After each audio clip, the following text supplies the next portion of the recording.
उनको शाप दे दिया था, लेकिन कुछ सांप थे जो उसकी आज्ञा से पूंछ में लिपट गए। लेकिन ध्यान दो, पूरे सर्प वंश का जब विनाश हो रहा था तो अस्तिक जी ने आकर के रक्षा की है। अपने माँ का उद्धार और अपने पिता का गौरव और जिस उद्देश्य से उनका जन्म हुआ था उसको उन्होंने सिद्ध किया। अस्तिक मुनि के संबंध में कहावत है कि अगर कहीं सर्प निकला हुआ हो, आप अस्तिक का नाम लें तो वहाँ सर्प किसी तरह का कोई नुकसान नहीं करेगा, किसी को काटेगा नहीं। यह है पुत्र नाम की विशेषता। उस पुत्र की कामना कब देवहूति ने किया और देवहूति को कपिल के रूप में पुत्र मिले हैं। कपिल महाराज ने सांख्य दर्शन का उपदेश किया है। माता का उद्धार करने के लिए सांख्य दर्शन का प्रवर्तक माना जाता है कपिल महाराज को। पंचविंशति तत्वज्ञो यत्र कुत्रापि आश्रमे जटी मुंडी शिखी वापी मुच्यते नात्र संशया। सांख्य दर्शन का ये एक मुख्य आधारभूत दृष्टिपूर्ण मंत्र है, श्लोक है। पंचविंशति तत्वज्ञो, ध्यान दें, इस संसार में बताया, संसार परिणाम में कहीं न कहीं वियोग के साथ जुड़ा हुआ है। अंत में हमारा संसार से वियोग तो है। और सज्जनों, हम प्रतिपल कुछ अभाव में जी रहे हैं, ऐसा मत मान लेना, ऐसा बिल्कुल मत सोचना कि आपको आपका इच्छित कोई वस्तु मिल जाए तो आप प्रसन्न हो जाएंगे। ऐसा तो नहीं कि बिल्कुल सुपर क्लास का प्लेन तुमको दे दे, उससे ज़्यादा भी अच्छे तो होंगे ना, तब क्या करोगे? अच्छा प्लेन भी मिल जाए, लेकिन कब तक? शरीर में अगर बीमारी आ गई, प्लेन में आराम से बैठ भी नहीं सकते। प्लेन में आराम से बैठने के लिए प्लेन मिलता है, लेकिन प्लेन में कोई दूसरा जाए खा भी नहीं सकते। ध्यान देना सज्जनों, अंततः संसार का परिणाम में दुख रूप है। सांख्य दर्शन इसी बात से शुरू होता है, दुःखत्रयाभिघातात् तदपघात के हेतु। ये दुख की निवृत्ति कैसे होगी? व्यक्ता व्यक्तज्ञ विज्ञानात्। व्यक्त जगत, और जगत किससे जन्म लिया? अव्यक्त से। और अव्यक्त को प्रेरित करने वाला कौन? ज्ञा, पुरुष। पुरुष पुष्कर पलाशवत पुरुष निर्लेप है, लेकिन प्रकृति उसके कहीं न कहीं साथ है। इसी बात को भक्ति के संदर्भ में कहा, मया दक्षिण प्रकृति ही सूयते सचराचरम। जब मया दक्षिण प्रकृति ही, तो ये कौन बोल रहा है? श्री भगवान श्री कृष्ण। और जब भगवान श्री कृष्ण बोल रहे हैं तो यहीं पर आ गया ईश्वरत्व। ध्यान देना, कपिल महाराज जी का सांख्य दर्शन और आज जो चल रहा है सांख्य दर्शन, दोनों में इतना ही फर्क है।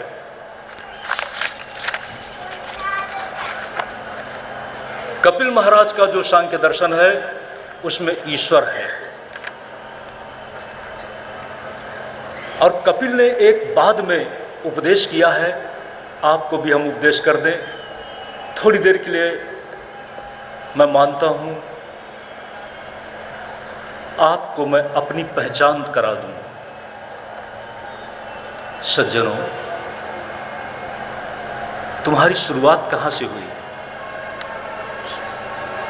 हर व्यक्ति सोचे तुम इस धरती में जन्मे और जन्मने से पहले तुम कहाँ थे?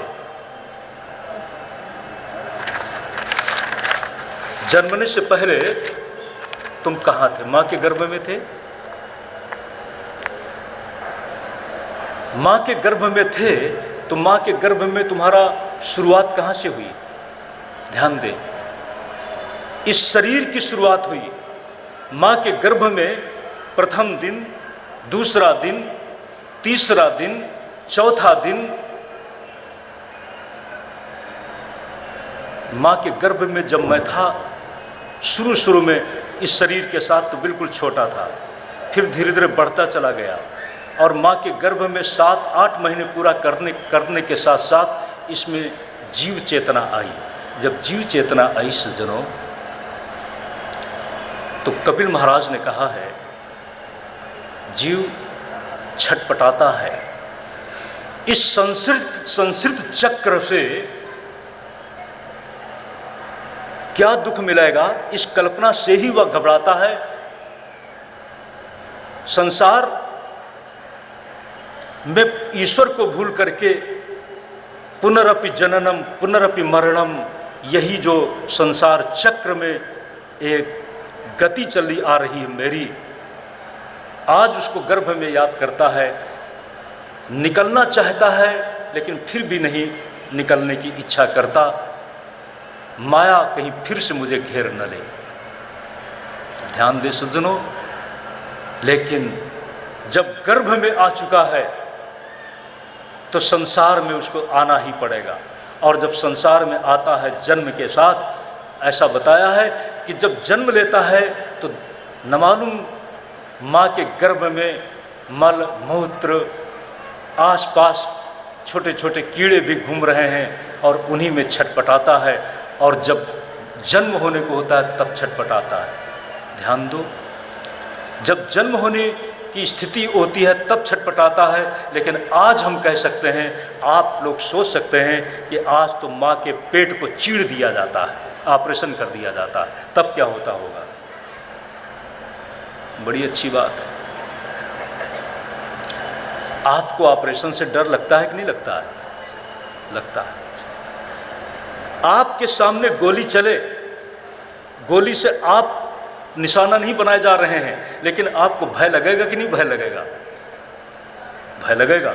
ठीक इसी प्रकार से जब ऑपरेशन चलता है तो गर्भस्थ शिशु छटपटाता है, कहीं मेरे न लग जाए, मेरे न लग जाए।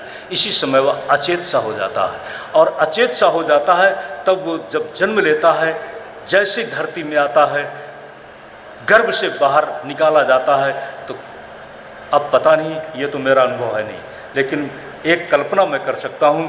क्वा हम बच्चा रोता है, क्वा क्वा करता है, रोता है कि नहीं रोता है? हैं? रोता है। इधर से आवाज नहीं आ रही है, तब क्या बोलता है? संस्कृत में क्वा क्वा, अपभ्रंश हो गया। कहाँ हूं, कहाँ हूं, कहाँ हूं। धीरे धीरे वो भूल जाता है। इस संस्कृत चक्र में मां पुनरपि जननम पुनरपि मरणम पुनरपि जननी जठरे शयनम इह संसारे खलु दुस्तारे कृपया पारे पाहि मुरारे भज गोविंदम गोविंदम भज मूढ़मते भज गोविंदम गोविंदम भज मूढ़मते। मूढ़मते, हम मूढ़ मोहित हो गए। आचार्य शंकर इसीलिए मूढ़ कहते हैं। माया के सम्मोहन में हम मूढ़ हो गए। देवहूति को कपिल महाराज ने कहा, इस संसार में व्यक्त और अव्यक्त और इसको जन्म देने वाला जो पुरुष, जिसको योग दर्शन ने क्लेश कर्म विपाका सही अपरामृष्ट पुरुष विशेष ईश्वरा, ऐसा वो जो ईश्वर है उसके शरणापन्न हो जाने के साथ इस संसार से व्यक्ति मुक्त हो जाता है, भवचक्र से व्यक्ति पार हो जाता है। इसका उपदेश देने के साथ कपिल महाराज भी महातपस्या के लिए चले जाते हैं। आगे प्रसंग किया है, देवहूति की बात तो यहीं खत्म नहीं हो जाती, उनकी बेटियों का क्या हुआ तो आपको बता चुके हैं।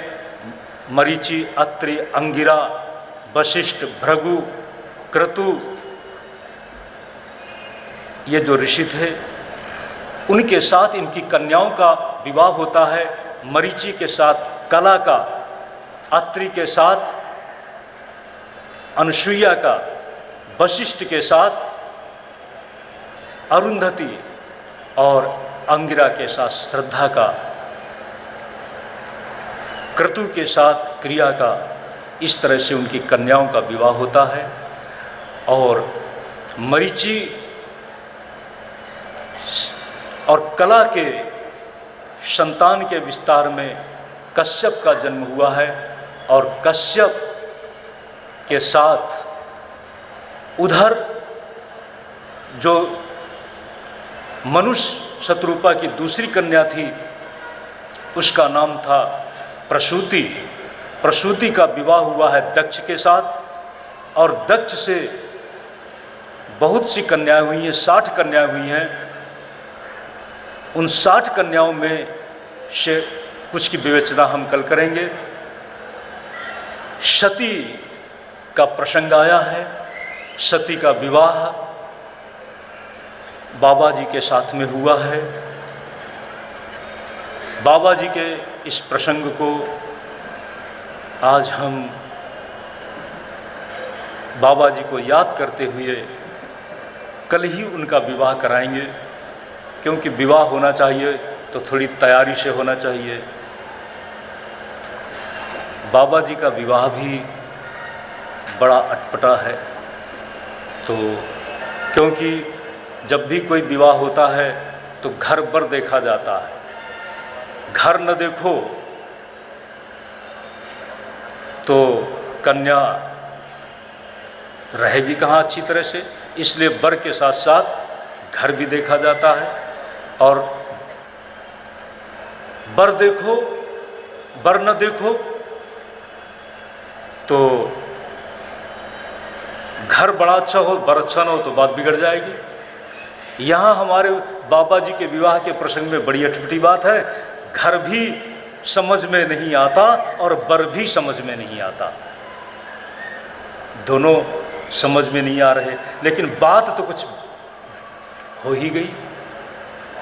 ध्यान देना, ऐसा ही हो रहा है, बात तो कुछ हो ही जाती है, चाहे समझ में आए कि ना आए।